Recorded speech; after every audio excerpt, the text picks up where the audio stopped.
Yeah, we're live again. I came back because I think I left a few things out.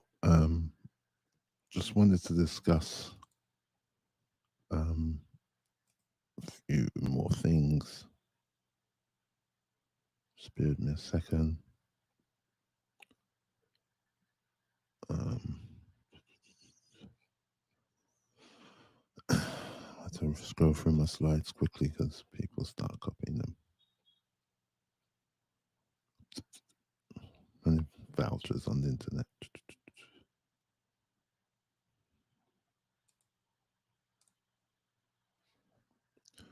Yeah, many people don't even know about Hermes. Hermes, known as the patron god of flocks, herbs, and shepherd, an attribute possibly tied to his early origin or an aspect of Pan. In both Shia, Hermes was worshipped for having saved the town from a plague by carrying a ram calf around the city walls. So Hermes, or you call him Hermas today, um, that's another good resource to look into if you want to look that up. But I wanted to just go back to what I was saying about Athena, um, why Athena was well, they didn't name her by name, but it's the titles that they use when they say Athena was the goddess of wisdom, war, and so forth. Remember, it was Athena in Greek mythology who gave Perseus the shield to kill Medusa. If any one of you follow Greek mythology, so we can see from here that Athena is born fully grown from the head of Zeus, and Zeus would be considered Yahweh today. A matter of fact, I'll go far as to say Zeus is Yahweh. I mean, in ancient time, it didn't really matter in the first century what name you use for God. Yahweh, Zeus, Dionysus. They were literally they knew who you were talking about, and most people would just say the Most High today or something like that. These are not different gods. Um, that you thought had different name. It's much like today when you talk about Yahweh, and you'll say to a Muslim, "Is Yahweh and Allah the same God?"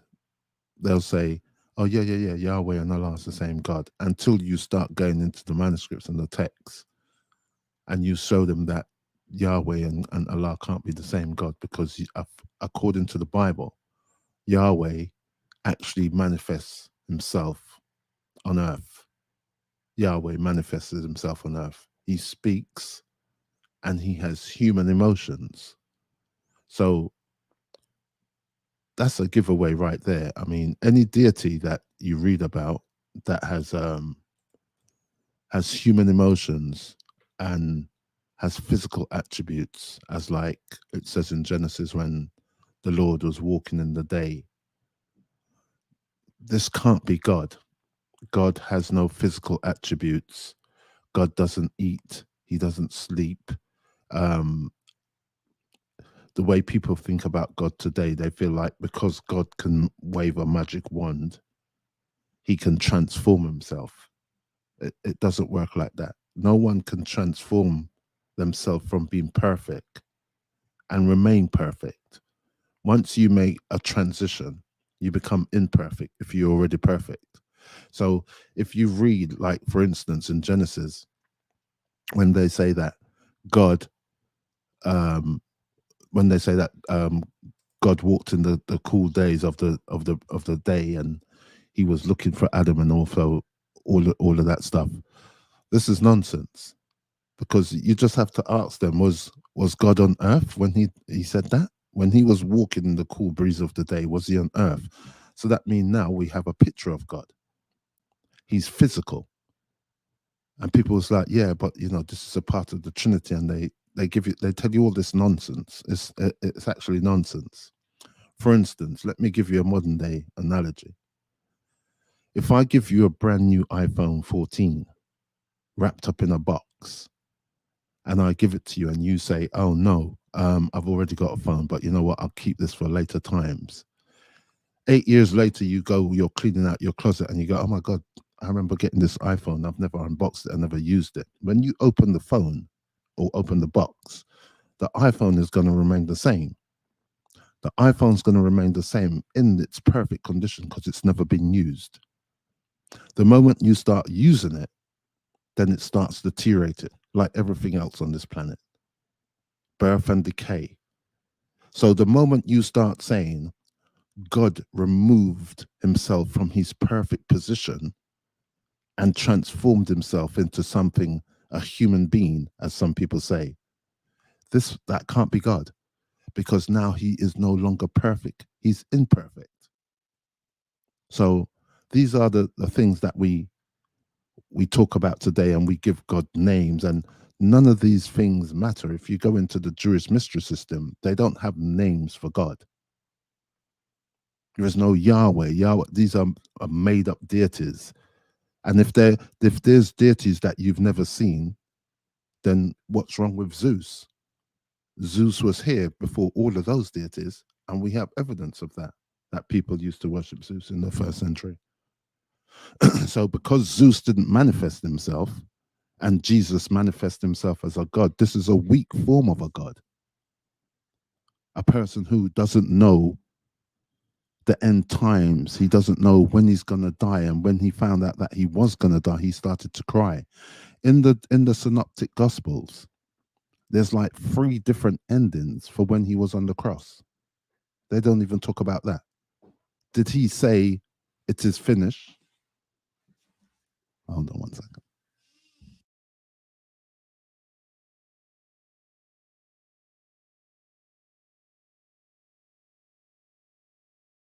Yeah, sorry about that. Did he say it is finished? And then one of the time he said, Sabachthani, Eli, Eli Sabachthani, my God, why have thou forsaken me? And that's the one that most people are familiar with. But if you read Matthew, Mark, and text independently, you'll find out that there was 3 different endings. So none of these things that they talk about, they're shrouded in mystery. Basically, that's what it is. So we have already known that the cult of Athena may have also influenced by those of the Near East warrior goddess, such as the Semitic Ishtar and the Ugaritic Anat. And we already have documents showing that Yahweh had a wife and his wife was called Anat. And even in Plato notes that, as I said before, the goddess Neith and Athena had the same attributes. I mean, we can go into this if anyone wants to discuss this because it's relevant. So basically, what we're saying is when you speak about God, um, God is not corporeal, nor is he incorporeal, nor does he have any name.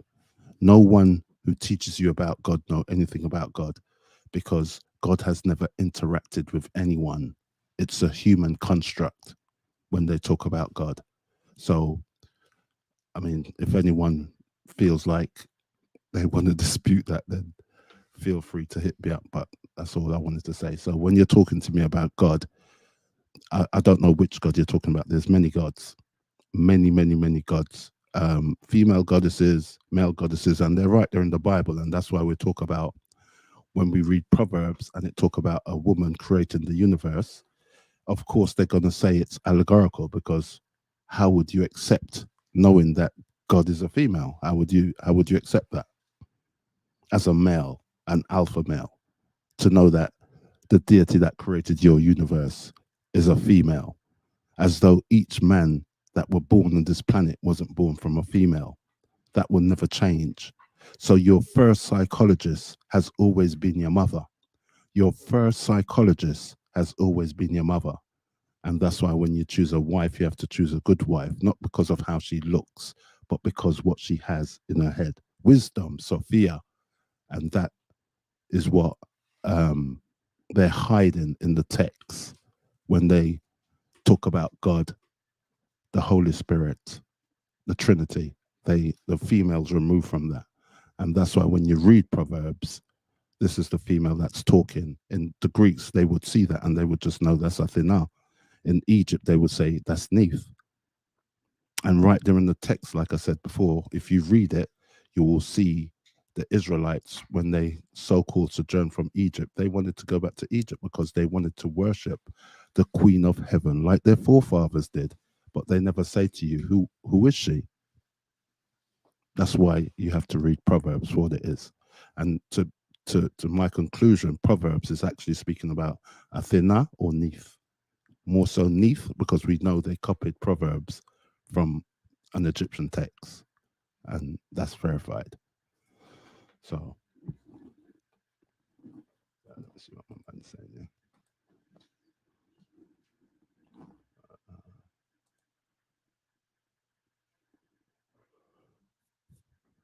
I figured that out when I read the first line of a Bible. In the beginning, God created man. Created. Man book tells you where God created from. Sorry, this is in the way. Okay, where man book tells you where God created from. Yeah, so I mean, yeah, I mean, you have to just read it. Like I said, when you read the first Bible and how it starts, Barashet, Barashet Elohim et, and they're talking about Elohim. Elohim is like a group of beings. I mean, the word I've been saying for years, the word, you can go back and see some of my videos. The word Elohim is plural. It's not a singular deity. It's not it's actually referring to like males and females, the word Elohim.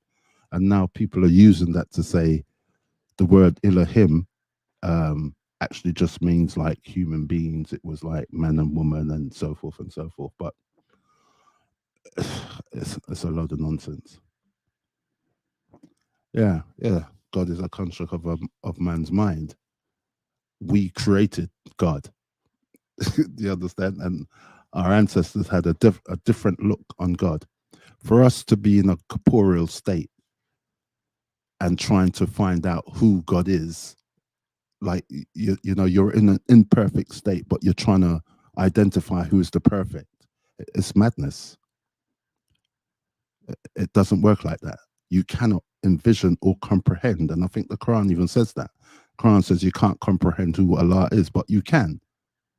Because when you read their text, this is the nonsense when you start reading these texts.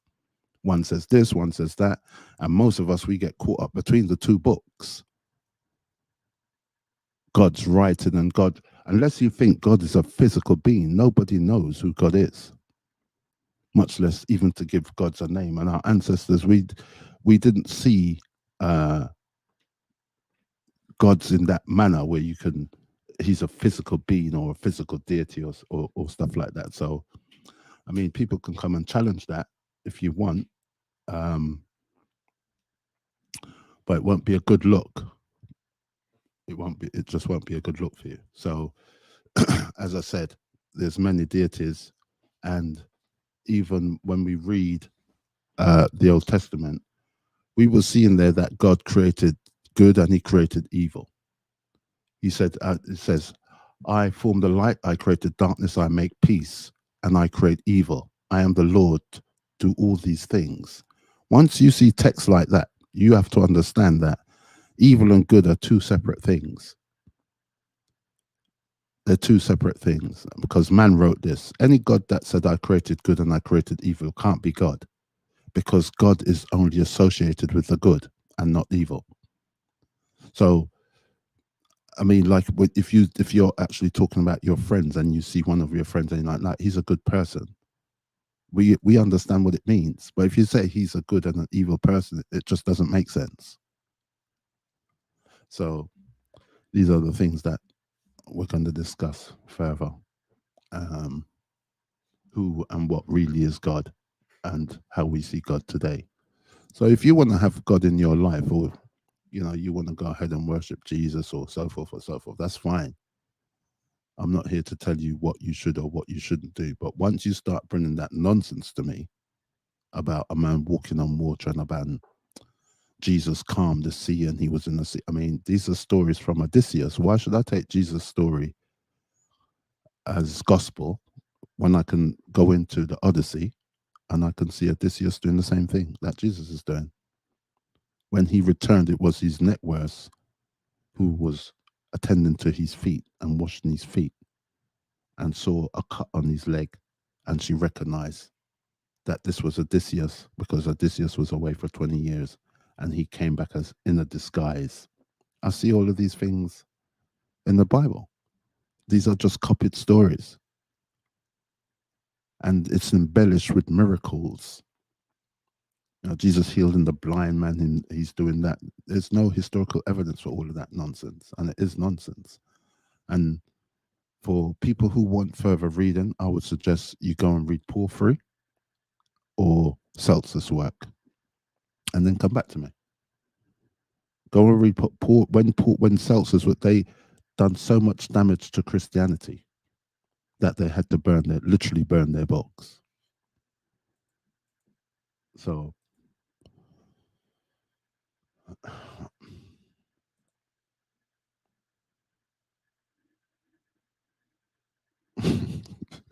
if you're gonna walk on water, try freezing it first.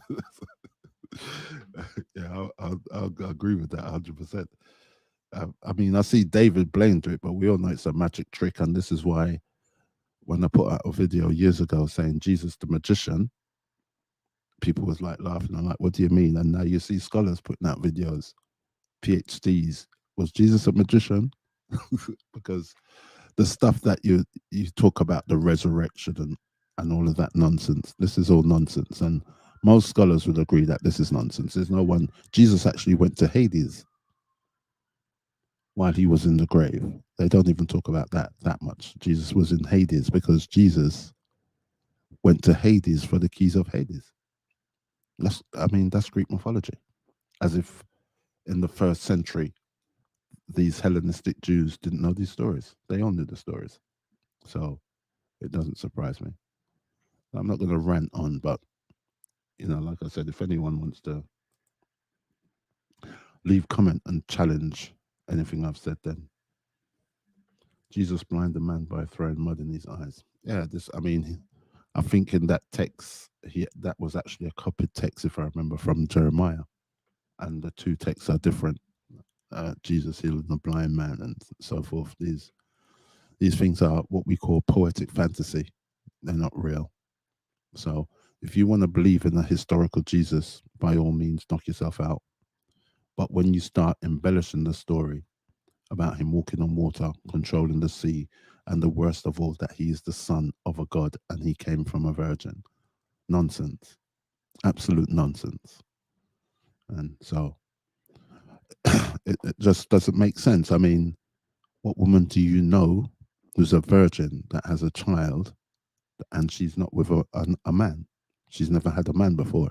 And we believe in these nonsense, but people will fight tooth and nails to believe in this. But then if I